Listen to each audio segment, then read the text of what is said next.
I walked out the door, calmly walked away, and as soon as I got out of sight, I sprinted towards camp. In this video, we're going to talk about something near and dear to my heart, setting goals and destroying them. And I'm going to tell the story of what could have been the biggest regret of my life. Stick around.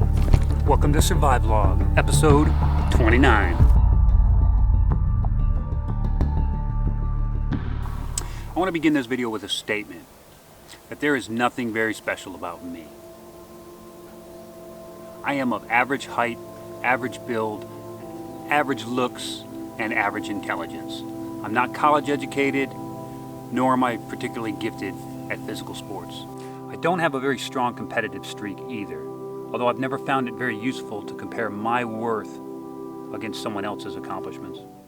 That said, the traits that I do have in my favor are an unlimited imagination and an unwillingness to quit. If I set a goal, it simply must be accomplished. Once I decide that something is, then it is. And that's it. It's as simple as that. In my early Marine Corps career, I faced many setbacks, as all of us do.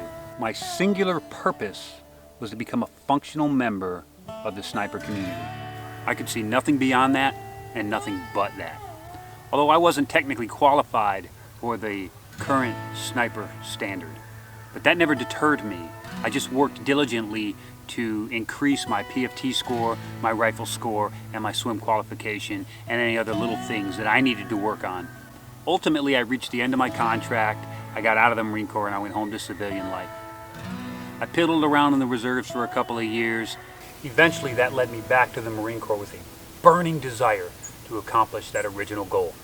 Everything that I was ever going to be was tied to that single purpose in life. Eventually, I had the opportunity to try out for the sniper platoon with 20 other Marines.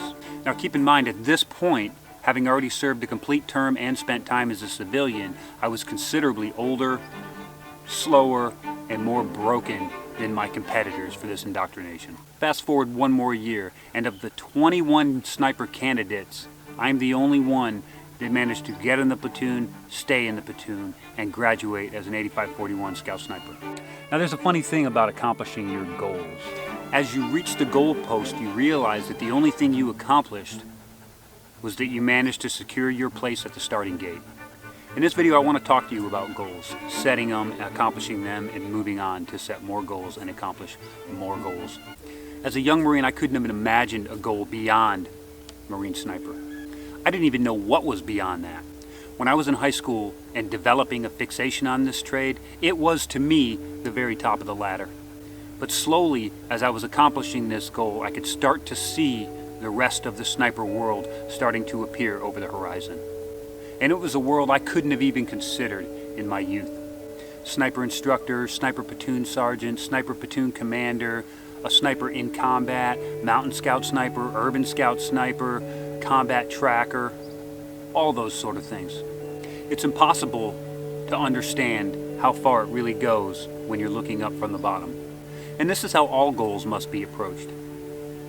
You don't have to do all the research and know everything that's involved in it. You just have to take that step. You just start where you are right now at this very moment, and then you start moving. Do a critical assessment of yourself, where you are now and where you want to be, and then fixate on that. There's no reason to dwell on a lack of resources, money, skills, or opportunity. Sooner or later, somebody less driven will piss away that opportunity and leave those resources out there for you to grab. But you have to be of the singular vision that puts those in your sights. You can recognize them, seize them, and take advantage of the opportunity. You have to have that goal. You have to plan the steps to reach that goal, and you have to make absolutely sure that nothing can deter you or derail you from accomplishing it. Everybody enters this world in exactly the same way, kicking and screaming, covered in blood, and sometimes shit. No one person has an advantage over anyone else. Some folks are born in poverty, some are born with money. A rich person can die a pauper, and a pauper can die a king. Setting goals is an exercise in imagination. They have to be specific, and they have to be so real that you can taste them. So profound that every little step in the right direction makes you just giddy with excitement over even a mediocre success. And every roadblock and setback serves only to strengthen your resolve. and harden your vision. You have to know that you are cosmically linked to your goal, and its achievement is your sole purpose in life. Without the goal, you are drifting on a sea of potential without a rudder or a sail. Some people want riches, some people want fame, some people just want a quiet life free from worry. I wanted to become a Marine Scout sniper. I had to become a Marine Scout sniper. I put that out to the universe and I became a Marine Scout sniper. My purpose in telling you this is that I'm hoping that you already know what your purpose in life is.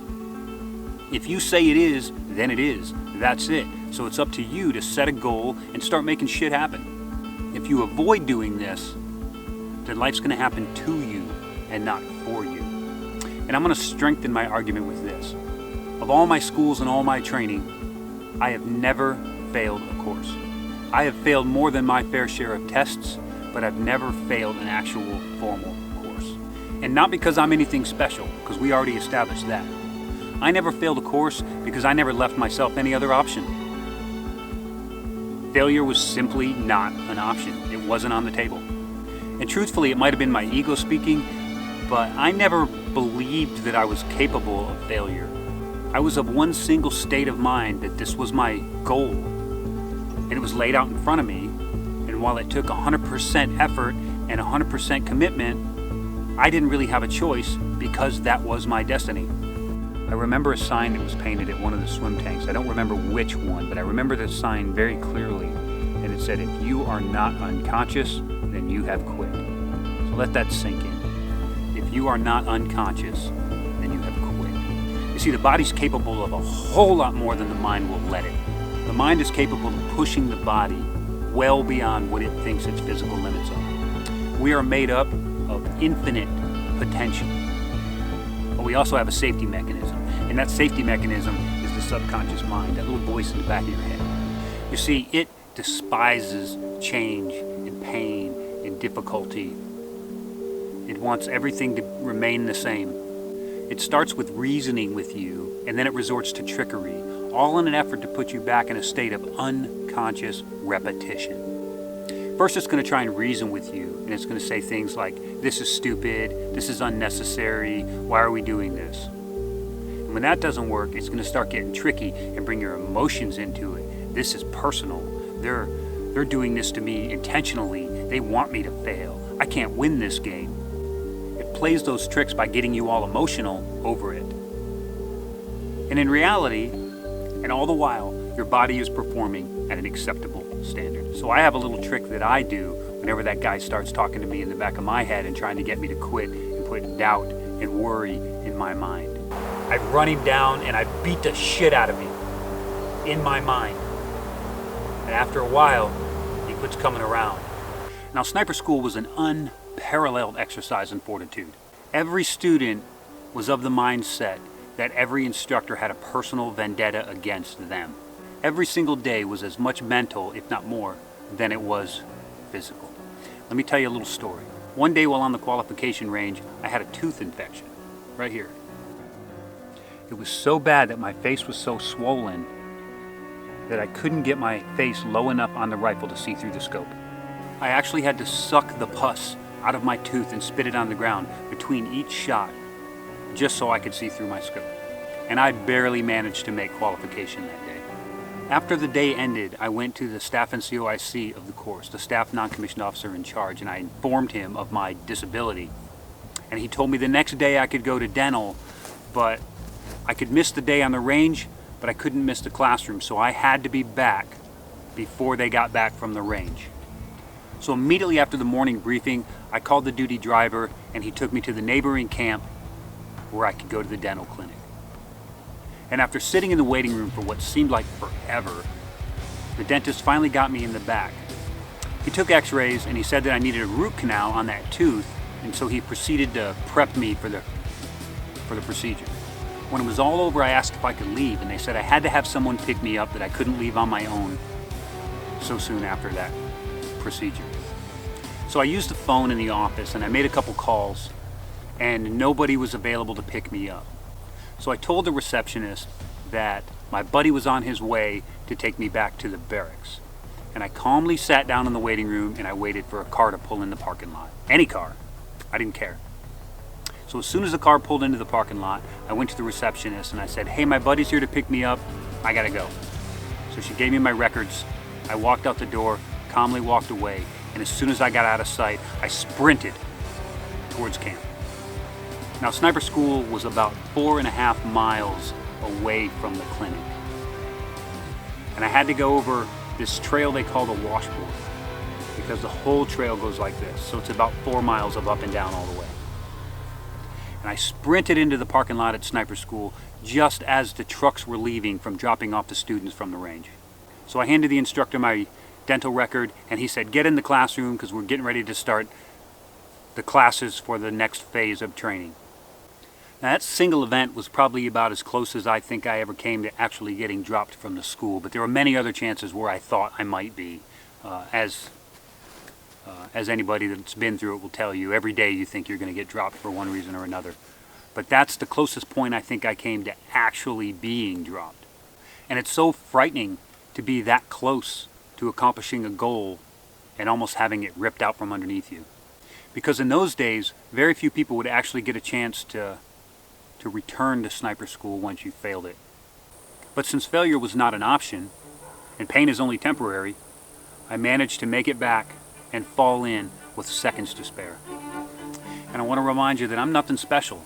I'm of average makeup and average ability. If I had not had what I equated to be my single purpose in life, then I would have let that opportunity slip away. I mean, after all, who would have blamed me? It's medical. I had no control over the circumstance. I was just a victim of the circumstances that I was placed in. But failure's not an option, and I refused to be a victim. So I completed the course and moved on with my career. Evaluate where you are and where you want to be. Set a goal and then take one step for it. And then take another step. And then take another step. And don't let anything deter you from that path. And if you do get sidetracked or derailed, get back on it and keep moving forward.